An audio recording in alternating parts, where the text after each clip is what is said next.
What if you could take control of your life and start living your dreams now and not later? Today, I am sitting down with my great friend Josselyne Herman Saccio to talk about what it means to be unmessable with and how to start living your dreams today, not someday. Josselyne is a force for transformational change, and she has been a coach for 30 years, helping people to go from just managing their lives to truly creating their lives with purpose, with passion, and with determination. And throughout our conversation today, which I know you will love, Josselyne is going to share with you her wisdom on shifting from a reactionary life to an intentional life, something that you craft every single day. And today we're going to explore how this mindset shift applies to not just your business, but also to your personal relationships and your day-to-day enjoyment of your life. Her message is all about reclaiming your power. And you know that is so close to my heart. Aligning your actions with your values and getting fulfillment now. Here's to you becoming unmessable with.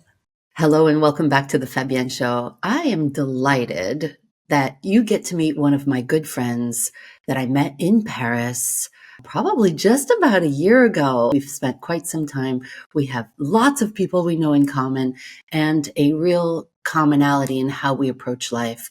Josselyne, introduce yourself. I'm so happy that you're here. I'm so happy to be here. It's like quid pro quo. You did mine, I do yours. I feel so. My name is Josselyne Herman Saccio, and I've been a transformative coach for more than 30 years. I've been participating in transformative programs since I was 11, which is years. That's one of the things we have in common is loving transformation and what it makes available for people. But I coach people to live the life of their dreams now, not someday, and be what I call unmessable with, which doesn't mean being tough or not feeling your feelings, which is sometimes what people think it is. But it's more about being able to stay in the space of creation and vision, fulfill on what really matters to you versus getting caught up in the world of reaction or survival or getting stuff done and having life throw life at you versus you create life. Yes, thank you. Let's unwrap that just a little bit further. The women who listen to this are usually entrepreneurial and they're achievers. They want Yeah. more. Put on the masculine mask before, but they've often sacrificed their personal life, their fulfillment, their joy, their bliss, and they're kind of going through the motions. So this unmessable with, what is the opposite of that? What if I am messable with? Yeah. What's So going I'll tell on you in what that? that looks like when people are messable with. First of all, there's lots of things that mess with people. And everyone I've ever worked with has something that messes with them, if not Yeah. lots. So Oh, it's sure. not about, yeah, I mean, it's just about being human. You and me, even though we teach, even though we coach, Totally. there's new levels of unmessable withness. Every lid has a lid, and then you got to go to the next lid. So, Yeah. what I mean is, there are two worlds fundamentally, or actually, there are three worlds, I should say. One world is the world of reaction, which is Mm, where most of us spend most of the day. So, high performance people, especially women who are trying to do it all versus have it all, are really good reactors. They are dealing with what's coming at them, the okay, so kids, give me one the example. company, Yeah, like the kids, right? Exactly. So your kid calls you and says, "Oh, I crashed the car," or whatever, or "My friend was mean to me and I'm upset." So now you've got to react to what's happening, or something in your company is happening. Your numbers are down this quarter from what you expected. So Or a now you're team member is reacting. leaving, right? Yeah, exactly. Or there's disharmony in your family or whatever it is. Or it could just be you turn on the news, look at what's Mm, going on in the world. So what happens for people is they get into a reactive state where they are basically like a leaf in the wind of what's happening. Now, high performance people are great at reacting. That's why they're high performers. That's why they produce so many results because they can deal with the fires and put them out and handle it, but it's still reacting.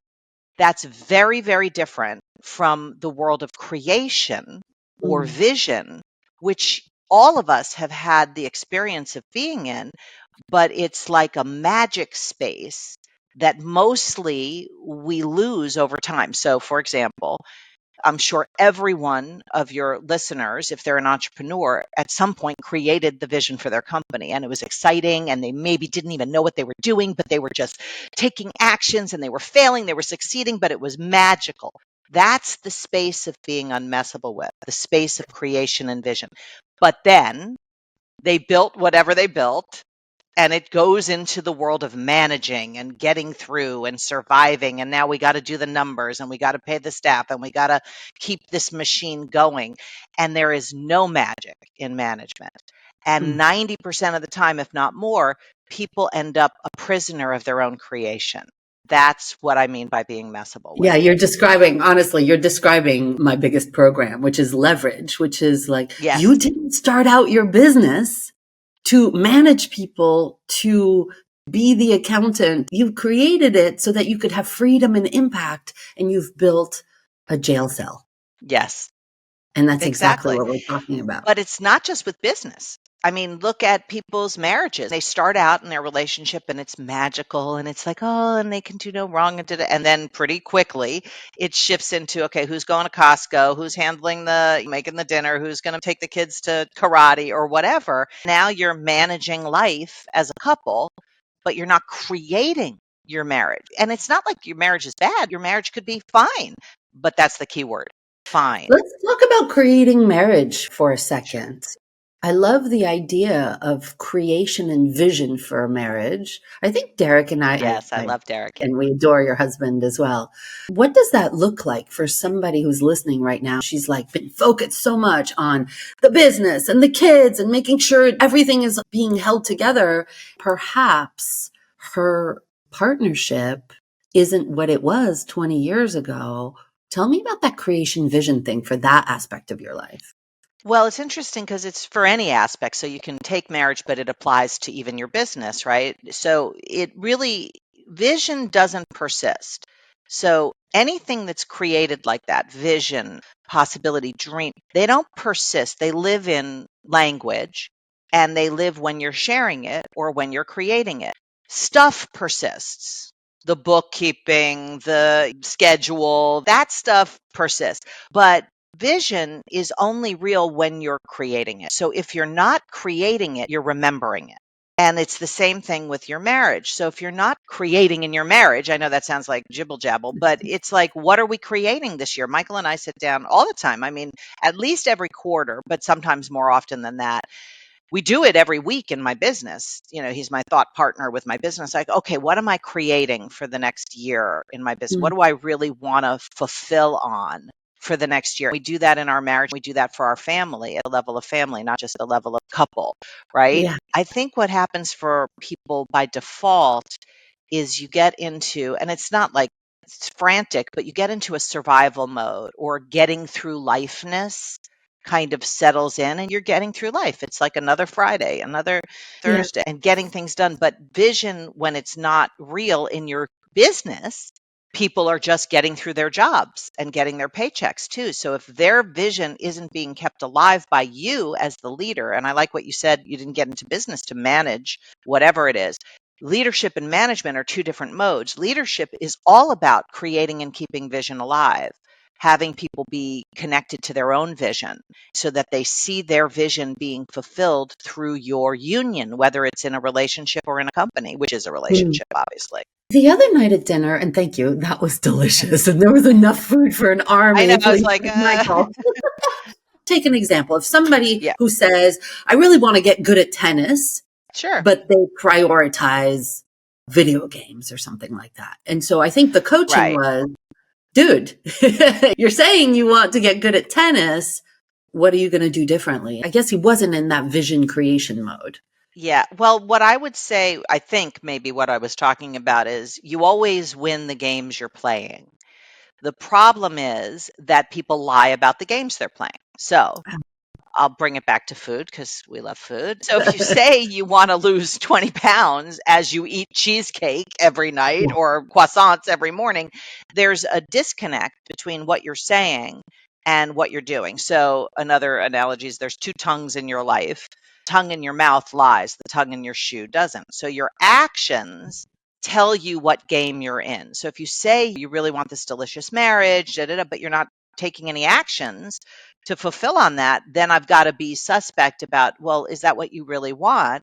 Or is that what you think you should want? So you're saying it to look good or seem like a good husband or wife, when in fact, what you're acting on is what game you're in. And you always win the games you're playing. Always. So it's like, even if you're out to, because, you and I both work with people who want to increase their income. So I have this thing where I work with them to double their income. So if they're not taking the actions to double their income, then I've got to go, okay, well, what are you acting on? Yeah. Because that will illuminate or dismantle, or you can discover what game you're actually playing. I'm playing the game. Looking busy is more important than producing result or being Okay. exhausted. So one of the big things that we teach to make twice as much working half the time is to look at the mindset. Mindset first methodology. You're playing the game of looking busy, right? And giving this thing to everybody that you're working really hard. What is the role in your view about it of beliefs and mindset and all of that? Are you just like, well, act differently, right? Or are you also, because I think what you're saying is very powerful. Like, you've got two tongues. Which one are you showing me? Yeah, Do you exactly. work with the beliefs and the mindset and the self-image at all? I definitely do. That's my background, is transformative work, which is mostly mindset. However, and people say blasphemy, coaches, mindset's BS if you Mm, don't take action. And a lot of people do a lot of courses or masterminds or whatever, and they want that insight, that mindset. Oh, I saw so many things today, but then they don't do anything about it. They mm. don't produce the results. So I am all about mindset to a point. Without the actions, without the tongue in your shoe, it's a bunch of baloney. It's kind of an ego trip, I think. People get into, like, I've had this incredible breakthrough. Okay, well, show me in your Yeah. life where that's manifesting. Because if it's not manifesting in your life, it's a nice moment of insight. I've been hearing the term spiritual bypassing a lot recently, and I saw something this morning about love and light, love and light. And I'm like, okay, she said that's spiritual bypassing. I'm thinking what you're saying is mindset bypassing is I've had this incredible transformation. Yeah, it's funny because I say to people when they're like not taking certain actions, I'll say, okay, here's all I need you to do this week is do what you said you were going to do. That's it. Don't worry about your mindset. You don't need to be motivated to go to the gym. Your abs will respond to the sit ups, not the motivation. So people, I think, put too much like weight on mindset. Like, well, I have to shift my beliefs before I take act. No, you don't. You can go to the gym, whether you believe it's going to work, whether your abs will respond to the exercise, to the physical action. So I do both ways. People have breakthroughs, they have mindset shifts, they shift how something occurs for them and all of that. But sometimes the actions precede the mindset shift. So it's like, have you ever gone to the gym when you didn't feel like it? And then by the end of it, you Yeah, got your fun. endorphins. Yeah. Yeah, exactly. So sometimes just take the actions. Don't worry about the feelings. The feelings will follow.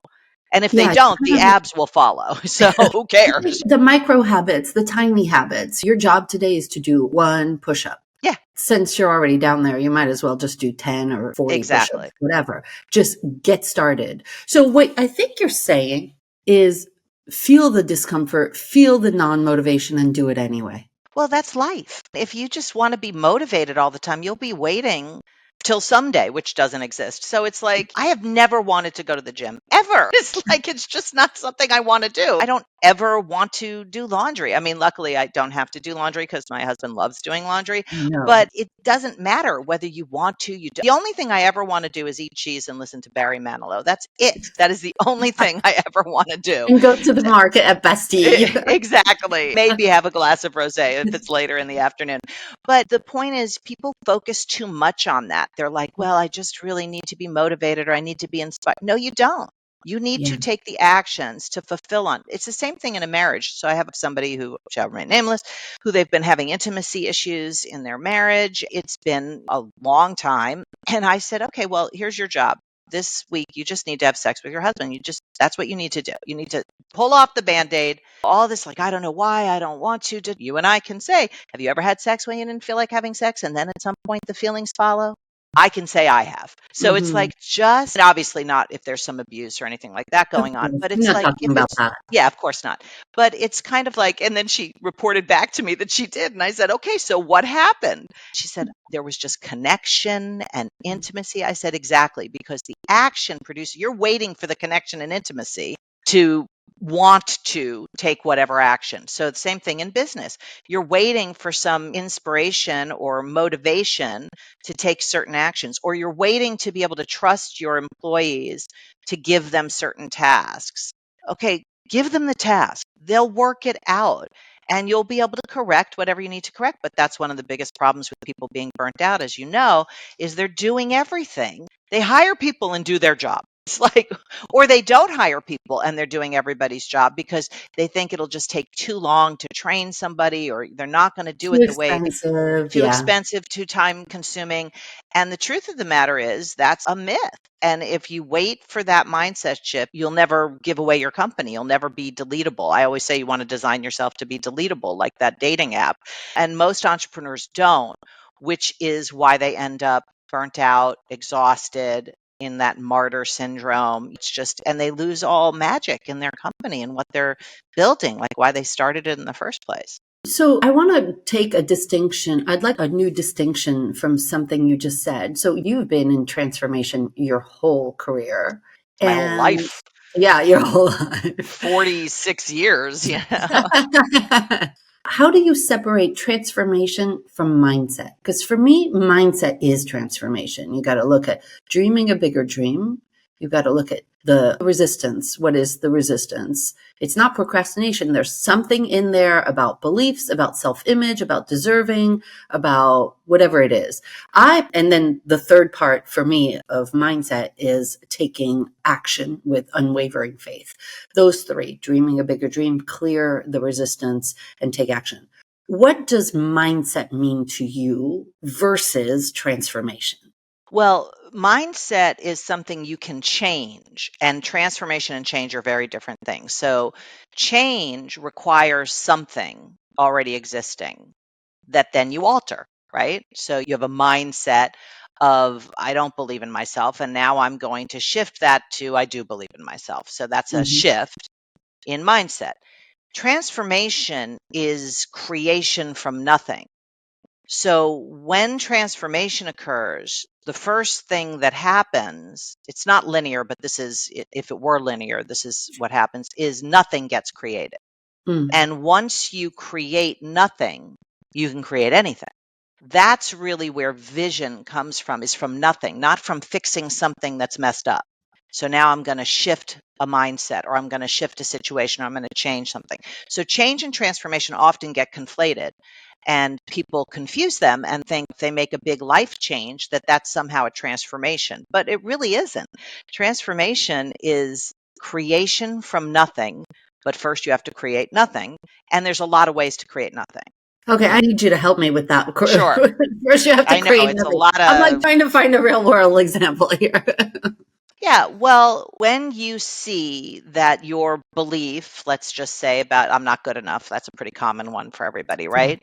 That's not reality. It's something you decided when you were 4. right. When you see a belief as a belief, so when you actually get related to things as they are, not as you've created them, like how big you've created them, then they disappear as a belief. They're no longer there as a belief. So I'll give you an example from my real life. When I was little, I really wanted to be a singer. It was my dream. I would sing to anybody, anything, including inanimate objects. And then when I was 5, I noticed that my father, who had been painting a lot, like an artist, had stopped painting. He was working a lot more. I said to him, "How come you stopped painting?" He said, "Well, you can't do your art as your career." Now, he didn't say that to like crush my dreams or anything. He just said it like a For fact, you know? himself. That was his belief system. Totally. You can't do your art as your career. At 5, I then said to myself, "Oh, you can't do your art as your career. You'll have to do something else." So Mm. I started thinking, I'll be a business person, I'll be a lawyer, whatever it was, right? Fast forward, like maybe 19 or 20, and I'm in a transformative workshop, and somebody's sharing something. I don't know. When you're in a workshop like that, people share and you see things in your life. Yeah. So in a moment, I saw that you can't do your art as your career wasn't the truth. Now, that is an epiphany because I was living like that was true, that was as solid as a rock, and I had to just work around it. So I'd do singing on the side or I'd do a cabaret show here and there. But all of a sudden, that rock disappeared. That's what I mean by transfer. That's gone. Now, the question is, now what? If something that you have related to as reality disappears, which is transformation, then there's space to create anything you want. Now, did I have to create being Okay. a singer? Yeah, you just got that. Yeah, tell me what Yeah, you're hearing, yeah, Sophia. this becomes possibility, which is one of my favorite words, right? Yeah, and This pure space. You can It's like create whatever what you I'm want. seeing is there's a belief and there's an identity. So there's the belief of I'm not good enough or I can't make money from your Right. art, which becomes an identity like I am not someone who will get paid for my art. And then when the belief is absolutely crushed, there is a nothingness in the identity and you get to recreate that. Yeah, I think that's well said, except I just want to take it one other step to either the Sure. side or beyond. It's not just a belief about yourself. It's you can't do your art as your career is like the way it is. It's not Yeah, the way sure. I am. It's not about me. It's that people can't do that. So then you see everything through that lens. And by the way, we have 9,000 lenses, right? So things about your company, it's like, well, you have to work hard to make money. Oh my Or, God, I help you know, people with that all the time. It's the oh, it's one of opposite. the It's biggest, actually you have exactly. to work less to make more. Exactly. You have to release to expand. And so there's so many of those things that have become reality to us, Mm, including how we view ourselves and other people, like the people in our life, like, oh, my husband's not a good communicator. Okay, well, now you have an is husband and you've stopped creating your husband. Same thing with mm. your marriage, right? We have a good marriage. Okay, now you have a thing. You don't have a marriage that you're creating. You have a thing that you're describing. And language, there's three different kinds of language. You can either describe something that's there, like that dress is beautiful, or the day is rainy, or whatever, or you can declare something. Like, I'm doubling my business in the next 6 months. You can create something in language through declaration, or you can evoke something with language, which is Mm. kind of like the language that poetry uses. So, poetry doesn't describe love or even create love, it creates a narrative that evokes the experience of something. Okay, what's an And that's, example of but well, poetry. yes, Or, so yeah, and then you're present to an experience that got evoked from whatever you heard or read. Same thing, this conversation could evoke something for someone, right? mhm. I think I don't know what Your the word listeners. evoke means, so I'm just being transparent, like, Yeah, what does yeah. evoke mean? I'm still learning English, everybody. French is my first language. I know, I wish I were you. It's like bringing forth or Mm, allowing for something. So it births something, but not in a declarative way. So declaration is much more direct. It's like, okay, so the first example is I have a good marriage. The second example is in 1 year, our marriage is going to be more intimate or more solid, or we maybe like there's some benchmarks. What would be yeah, the evoking part of it? speaking about your husband in a way that people are present to love. Okay. Speaking about what you're creating in your marriage or your family in a way that people are present to intimacy. See, it's different to say something and presence something. Evoking is presencing something. I'm really intrigued by this. So, what would be a version of those three for business? Well, you could say we did X amount of money last year, right?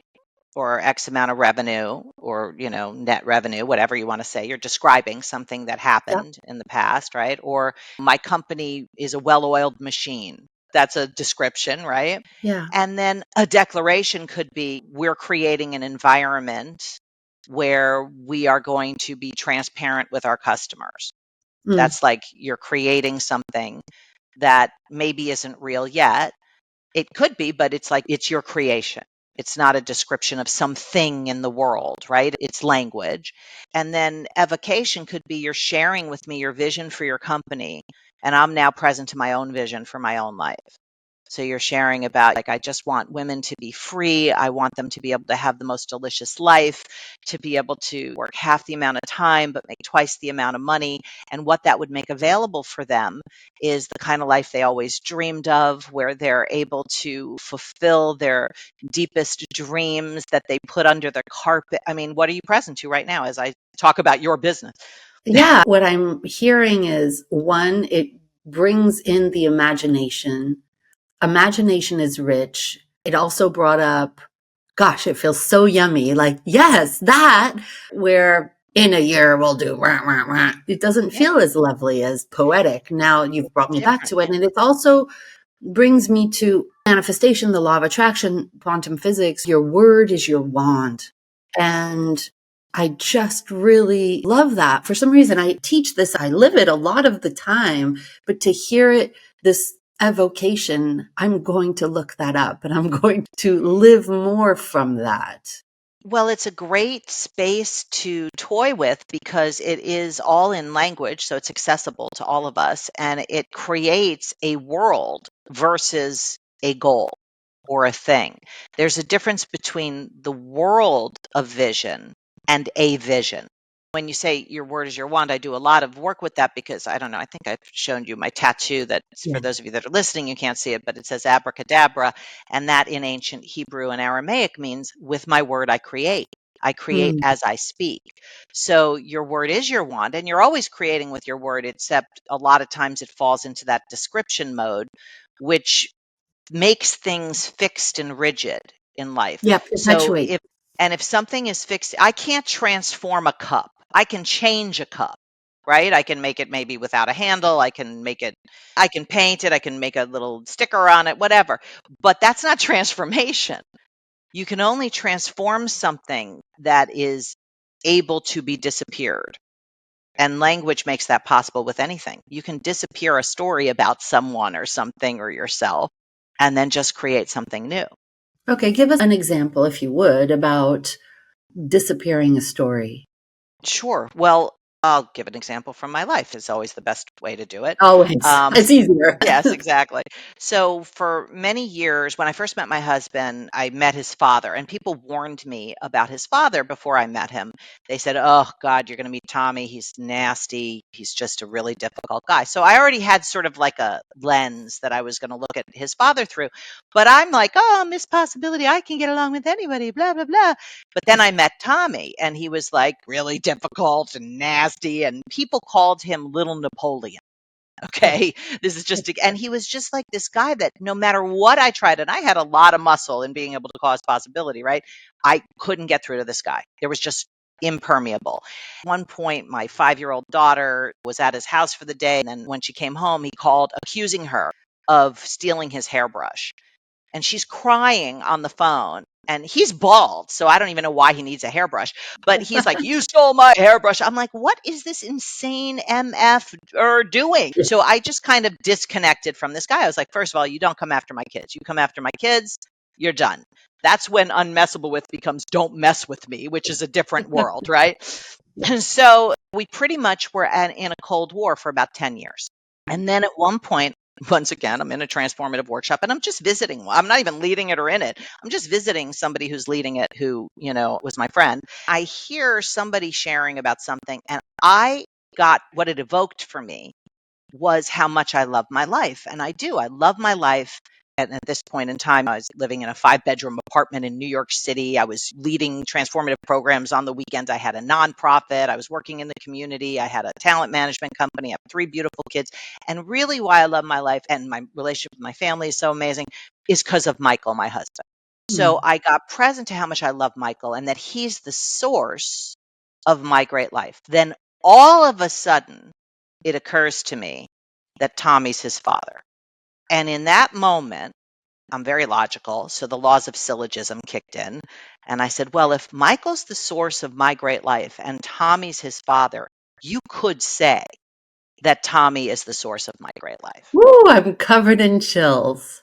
I started weeping I have because tears in my eyes right now. I'm not clear as to why I do, but but that's evocation. So there you go. We're okay. right in it Right, right there you now, go. right? The Yeah. Mhm. sharing is the kind of speaking that causes evocation. So meanwhile, I'm present to the cost of the 10 years of being right about what a jerk he was, and that he didn't even know my youngest child, that they had met maybe once. I mean, it was like we were so disconnected, and I did that, right? So my girlfriend, who's leading the course, puts everybody in a paired chair, and comes to the back of the room. She goes, "What's going on? Why are you crying?" I told her everything I just told you. She goes, "Well, you have to call him." And Clean I it was up. like, "Absolutely not." I said, "He Mm. hates me. I am not calling him." I'm like afraid to call this man. I literally, like, here I am, I'll go protest or go to the government, but I'm afraid to call my father-in-law because he's a meanie. I mean, this is like how absurd this is. And my whole life is about peace on the planet, except for him who should rot and die in hell in North Carolina. It's just Yeah. completely inauthentic. So then she says, "Well, you're a chicken." And she goes to the back of she said a different word, but I'll keep it clean. She Yeah. goes to the front of the room, and I'm sitting there and I'm justifying, I'm not a chicken. I did this and I do this and I do. And then when I'm justifying, it's a red flag for me that I'm in the world of reaction. So then all of a sudden, and I can't write this stuff, I realize that it's Father's Day. Oh my God. And I was just like, okay, I have to call him right now. Right. So I run Mm. out of the room. And I call Michael to get his phone number because obviously I haven't talked to him in like years. Like I'm not like keeping his phone number. And Michael's like, "Why do you want his phone?" He does not want, he says, "Please do not get me involved in your breakthroughs." And I said, "Just give me the number." So I called and I was shaking, like scared to call this man. I called and he answers. He goes, "Hey." And that's how he sounds in my story about him, about little Napoleon, right? So I go, "Hi, Tommy, it's Joss." He's like, "Who?" So right away, I have more evidence for that he's a jerk. But I said, "Nope, I'm not going to do that." And I shared with him, I realized today that I have made you the bad guy in my story, Mm. and that I have disconnected you from your grandchildren, and that I've been a nasty, stingy, judgmental daughter in law for a decade. I want you Mm. to know it ends now. That I realize today that you are the source of my amazing life. I've been dishonoring that. And he's like, "What are you talking about?"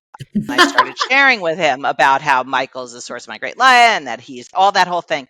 Then he's like silent. I'm in like one of those commercials going, "Hello, like, are you still there?" And Can he you hear said me to me, now? yeah, exactly. He says to me, "Nobody's ever called me a good father." And I just took me back because Michael and his brother both had addiction problems and they adopted Michael and his brother. So it was like I could see as a father how he would blame himself and think that it was because of him, all this whole thing. And I said, "You're an amazing father. You not only trained Michael on how to be a human being, a man, but you also gave him a craft." He was his mentor in the entertainment business. Then he starts sharing with me, Fabienne. I was like, who is this person? I had no idea who my father in law was because I was so busy in my story Right. about little Napoleon and the nasty mean guy. He's sharing with me how when he retired to North Carolina, he started volunteering with kids. And if they got A's, he would take them up in his airplane and teach them how to fly. I'm going, "You have an airplane? Like, who is this?" I had no clue who this person was. And it was kind of my second shot to be a father and this whole thing. So by the end of the conversation, I just said, "Tommy, if you could have anything, what would you want?" He said, "I want my son to call me. I don't know why he doesn't." I do know why he doesn't because he's protecting me, right? So I said, "It's done. It's handled. I'll make sure that happens." He's like, "It's impossible." I said, "If you and I could have this conversation, anything is possible." He said, "I'll give you that." And we became like bestest of friends. I mean, we would IM each other. His wife, when she had a brain tumor, died in my arms while I was Mm. holding mommy's hand.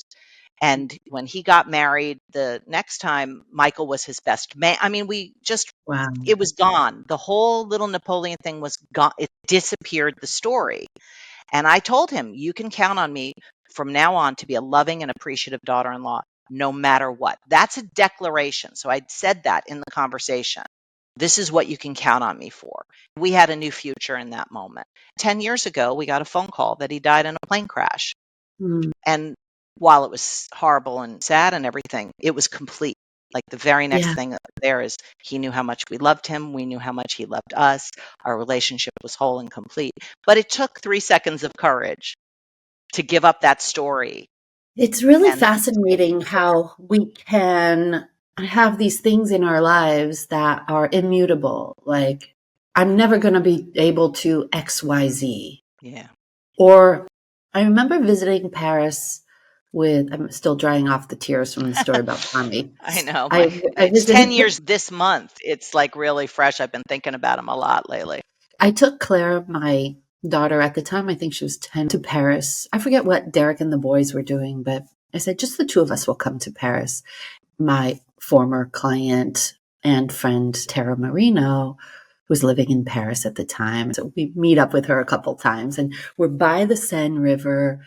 I'm just like, everything is so magical. I was born and raised in Paris, but I'm married to an American. I've got 3 American children. At one point, I catch myself. Yes, me. I catch myself. Oh my gosh, it's lovely here. And Tara says, well, you should just move here. I said, Joss, me. I said, oh no, that'll never happen. That could never happen. Derek wouldn't be up for it, all of that. And what I'm hearing from your story, and of course, now, if you're new to the podcast, obviously, I've lived in Paris for 8 years now. We came for 1 year. We ended up never leaving. So we sold the big house and got rid of everything. And my other dream was to live in Provence. So I'm recording in Provence. And this weekend, I'll go back up to Paris. All of that to say that our words, our situations can be absolutely transformed from this place of creation. What is the process in your methodology, Joss, for going from that'll never happen to, and here it is? Well, it depends on what you're dealing with. But I mean, it's funny, as you were sharing, I heard the whole thing about description, declaration, and evocation in your sharing. So it's like when you say, well, that'll never happen, that's a declaration. Mm-hmm. Derek isn't up for it, is a description. So I Mm-hmm. think it's like if you can start to hear what you're saying as what it is versus reality, because most of what stops us, or in my language, what messes with you, aren't real things. They aren't like actual physical obstacles. They're conversations that are transformable. Conversations are always transformable. But if it's the truth, you can't. You can't transform the truth. You can change it, you can adapt to it, you can deal with it, you can work around it. But truth is made up. I know that sounds, but there are people for whom we are the terrorists, truly. Yes, for sure. I know this. Yeah. Yeah. So truth is perspective, right? So if you shift perspective, you shift your truth. You shift your narrative, you shift your actions, you shift your results. I had a similar thing about Paris, and I was like, someday I'm going to move to Paris someday, which is not a real day. And at some point, I was leading a course and heard myself, like you heard yourself saying, no, that'll never happen. I heard myself one too many times telling people, there's no such thing as someday, and then having this someday dream. And I said Right. to Michael, are we going to do this or not? Or if we are going to do it, let's set a date to it, even if it's 5 years from now or 10 years from now, because I don't want to be engaging with an unreal conversation called someday. Yeah. And then And we 5 set the or date. 10 years, you're still saying someday. Exactly, because someday never this is someday from like 20 years ago. This is, Yeah. we're here, but it isn't real. It's not in your if you can't find it in your calendar, it's not a real day. Mm. So we said, okay, 6 months from now, and we did. We bought the ticket, we got the apartment, and we didn't have any of that stuff in place. We just said, okay, we declared May Yeah. 1st. And then reality kind of shifts. You start taking actions to fulfill on what you created versus deal with what is coming at you. Yeah. For us, it was, we gave ourselves 18 months. We were going to spend 1 year. I'm French, so we could. 18 months to find a city because it wasn't Paris originally. It was supposed to be Lyon and it all started from Derek actually, so that he could ski every weekend in the Mm, Alps, ironically. All of that to say, it was in our calendar. We were going to move September of 2016. The kids were going to be in schools in France. And quietly, just the two of us, we had this saying, all roads lead to Paris. So every decision about schools, about our home, about the team, about the clients, about the programs, about how we market, about literally everything, the cars, everything had to go through the filter of, we're moving to Paris. What are we going to do about this?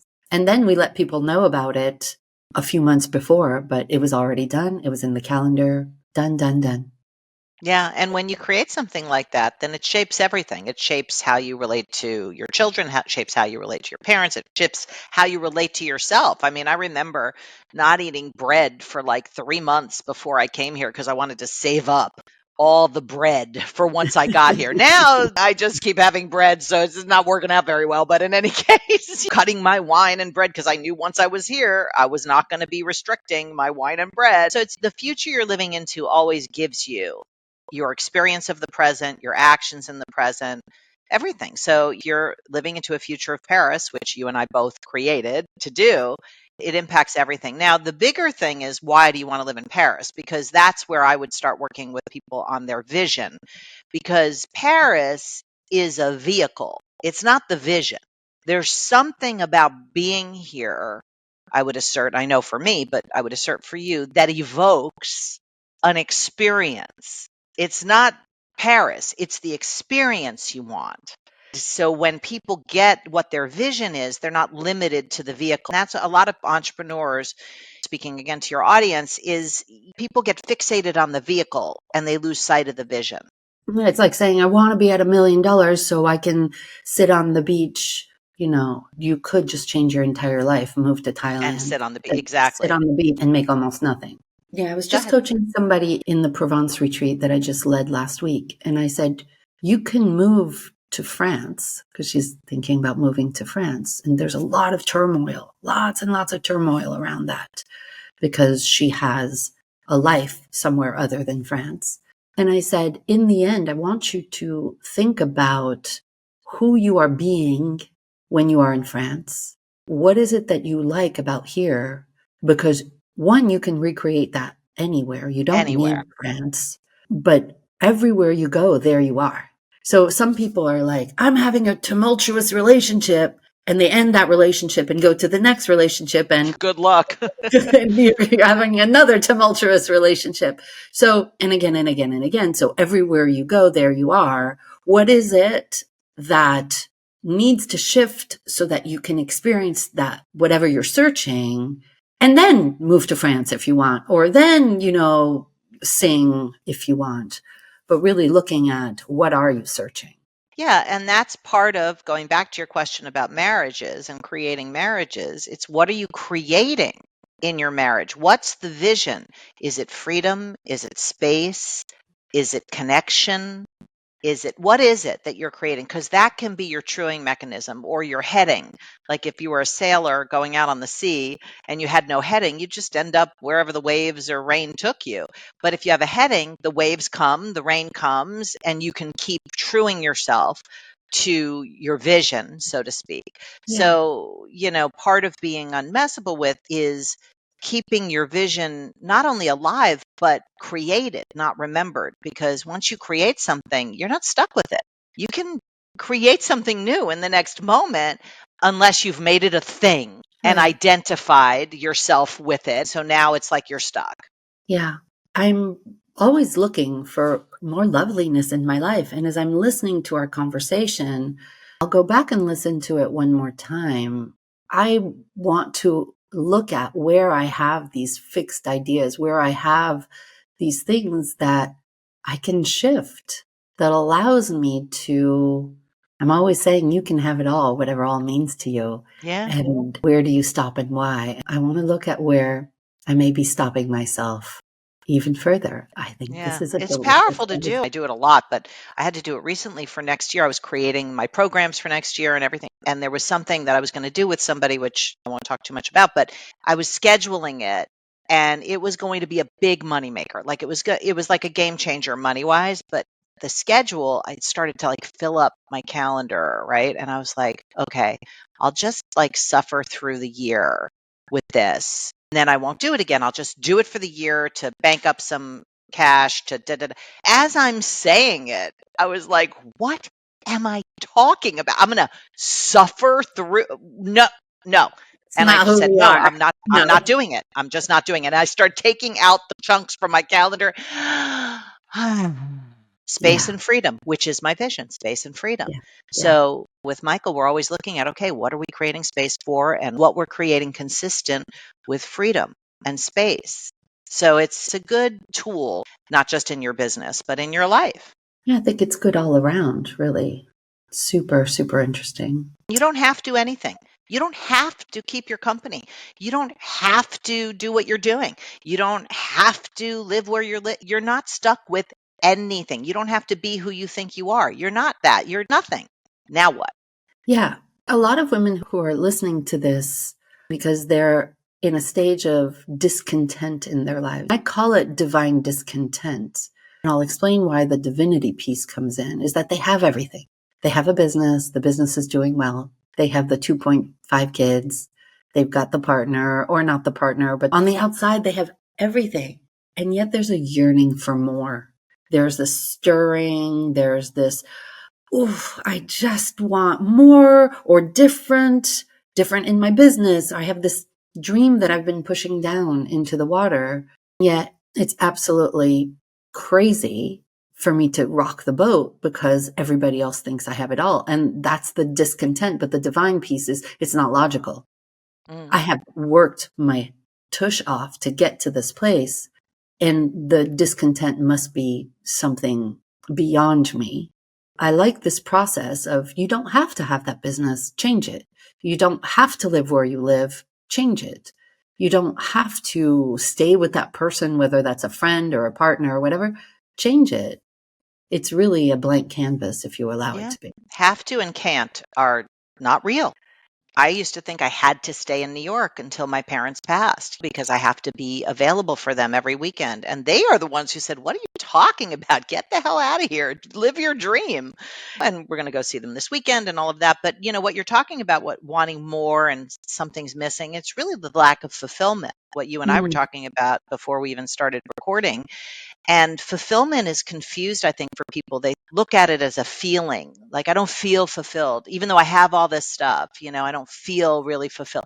Okay, if you don't look at it as a feeling and you really look at fulfillment as creating something and fulfilling on it, creating a vision and fulfilling on the vision. The question is, what are you fulfilling on? Are you fulfilling on goals like money goals and get this car and this house or this blah, blah, blah, which all lives in the world of reaction and survival? Or are you fulfilling on a vision, on a dream, on a space?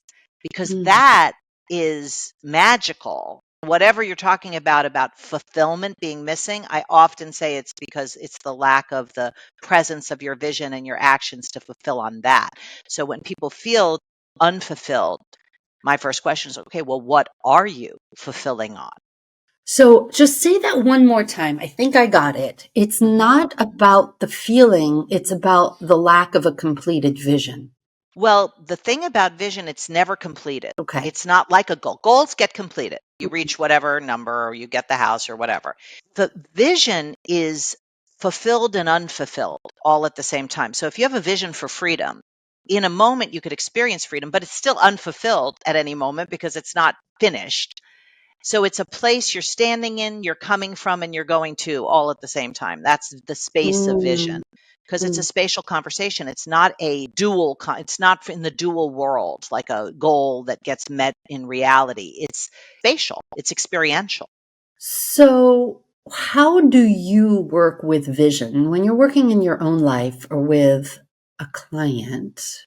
How do you address the formation of vision or the evocation of vision?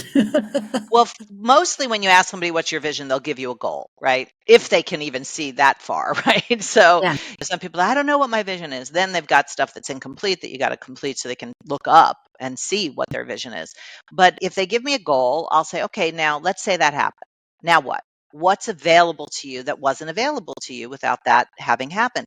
And they'll probably give me a couple more goals. I'll ask them a similar until they get to a spatial place. Like, I work with actors a lot because I manage their careers. And, they'll say, well, I just want to book a TV show. Okay, let's say you booked it. Now what? Well, then I could do Broadway. Okay, fine. So let's say you do. Well, then I could win a Tony. Okay, let's say you won the Tony. All those goals are met. Now what? Well, then I could make a difference in children in Africa. Okay, let's say you're making a difference with children in Africa. Okay, now what is the experience of life that isn't there right now? What do you Mm. really want? Impact. Okay, impact you could have at Starbucks today. So you could Right. be fulfilling on your vision at every moment, and it's still unfulfilled because it's so big, it can't be fulfilled. Impact is not fulfillable, it's just expressible. So your vision, you can live that dream rather than chase it. And that's really what a lot of my work is about, is living your dream now, not someday. I play this game that I got from a woman named Tulane. She was my first coach, and she wrote a book called Coach Yourself to Success. I read it like probably 25 years ago. And the billionaire game is my version of it, and the way I teach it. I just taught it last week, but I teach it in all of my programs. Is imagine that I put $1 billion in your bank account right now, but the caveat is you still need to work, but you can do whatever you want. I want you to, in 5 minutes, describe to me your ideal perfect day from morning to night. What do you do when you first wake up? What does it look like? Where do you live? Who are you with? Et cetera, et cetera, to every increment of an ideal regular day, ideal perfect regular day. And not to spoil the game, but when I have them look at their list 5-10 minutes later, 80% of the things on the list they can have now or within 3 months, every single time. Yep. It has nothing to do with money. It has to do with, for me, permission. Well, one, awareness, permission to do it now, and just allowing, just like, okay, I will have this. I deserve it, or I am worthy of it. Let's go. And it And I really would makes a big shift. say what it requires is design. Because by default, your life isn't going to look like that. By default, you're going to be dealing with what's coming at you. So if you design your life to be how you envision it, and then honor that design, honor your word to fulfill on what you created, that's true fulfillment. And you can do this with your work as well. Yeah, Like there's so totally. many women who and I'm sure you work with, who are saying, I'm stuck. This is not my life anymore. Yeah, it's good on the outside. Yeah, I make good money, but I'm working 16 hours a day. What's the point? I might as well throw in the towel on my business. And it's sad because there is still a vision there underneath all the garbage. I mean, I know for myself, before I left where I had been working for 30 years, I was doing 60 to 80 hours a week sometimes. And in the name of the vision, but it wasn't really the vision. It was like a mission. And that's very different. When I left, I gave myself 3 months of doing nothing so that I could really experience being complete, because it was 30 years that I was there, and see what I wanted to create, like actually let something emerge versus go right into making something happen.